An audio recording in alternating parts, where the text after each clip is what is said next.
Hello and 안녕하세요 to each and every one of you. In today's video, I wanted to show you how to make salt and pepper shrimp. And today I'll be showing you how to make it without the shell, just because for me especially, it's just a lot more easier and convenient to eat it without the shell. So this version is really easy to make and super delicious. So let's just get to it and show you how to make it. Let's go. Okay, so here in a bowl, I have about 1.5 pounds of shrimp, and this shrimp is deveined, and the shell is also removed, and the head is also removed.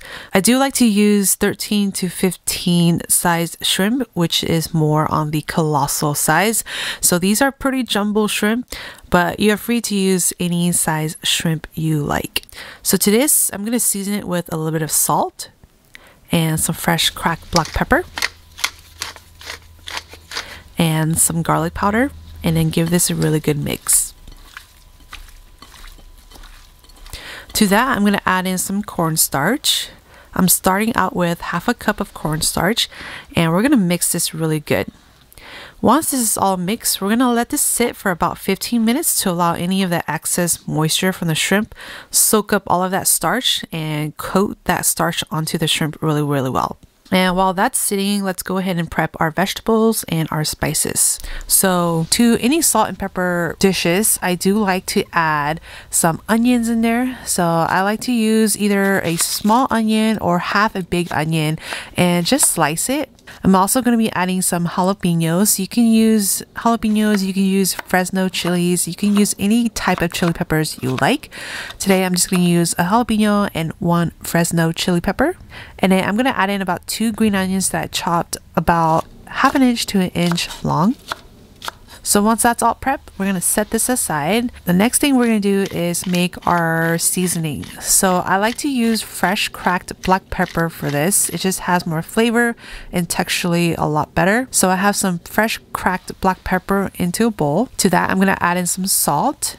I have some garlic powder and some MSG. And that's it for the seasoning. Give this a really good mix. We're going to set this aside while we fry the shrimp. So since we're using shell-off shrimp, we do want to keep the shrimp still pretty crispy. So doing the first coating and letting it sit for 15 minutes will help create a really good coating so that when you fry it, you have some texture going on. So since the shrimp pretty much soaked all of that starch, what we're going to do is we're going to add another 2 tablespoons of cornstarch into the shrimp and give this a really good mix before we fry. Now once you add in the cornstarch, we're not going to wait. We're going to fry this immediately. So we're going to heat up some oil, and we're going to heat it up to about 375 degrees Fahrenheit. And I'm just using regular canola oil.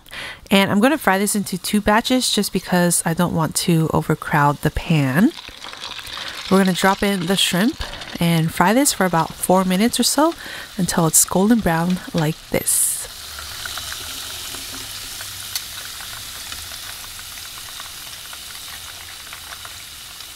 Let's go ahead and place this into a colander and then fry up the second batch.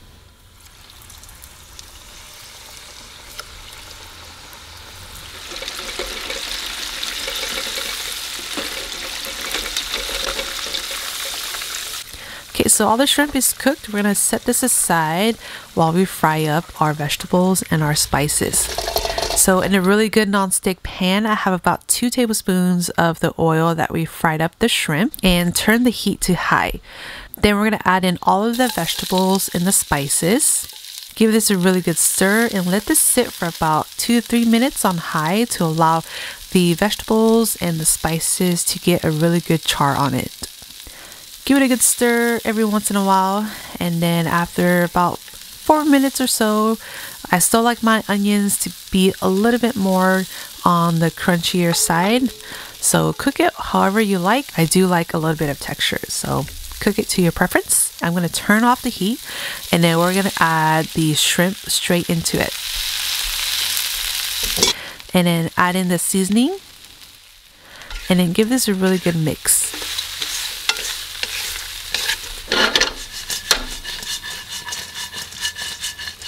And this is pretty much it. Go ahead and taste for seasoning. Add more salt and pepper if you want to.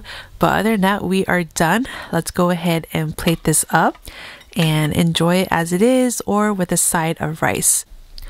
But this version is great for those who don't like to eat shell on shrimp.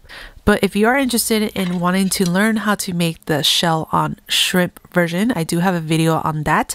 I'll put the link down below in the description box. So give this recipe a try. Until then, I will see you in my next video.